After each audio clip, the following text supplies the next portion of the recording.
Hi everybody, in this video we'll be looking at how to create a chatbot for conversions. So firstly, why is your chatbot not chatty? So I've seen chatbots that are created where there actually is no conversation taking place.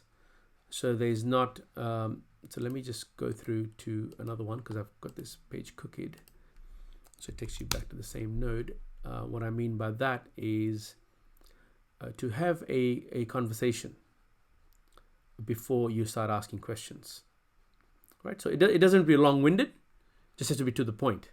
So no point using this format if you're just going to go, what's your name? And you forget that part of the chat, right? So just be mindful of that. Like if it's a chat bot, then you want to have some sort of a conversation.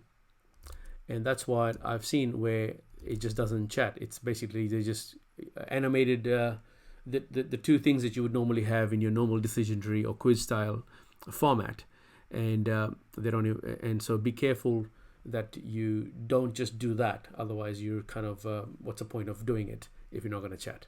All right, so make it chatty.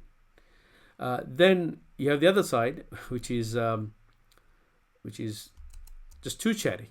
And I've seen that where there's just kind of going on and on and on and just dragging the whole conversation out. And you end up looking like an annoying cousin who you avoid every Christmas. So make sure that you get that mix right where there's enough of a chat.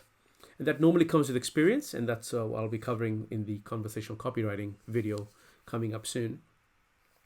But be careful not to sort of not chat, and then to also go to the other extreme where you just chatting without getting any details out of someone, or the conversation is not moving forward fast enough. And that's why I'm a big fan of the shapeshifter format, which we'll be covering very shortly in a video. Right, so that covers this. Oh, sorry, the last one, which is the multi-node one. I think I covered a bit of that in the last video, where what you want to do is go through and use multiple nodes rather than put all the chat in the one node.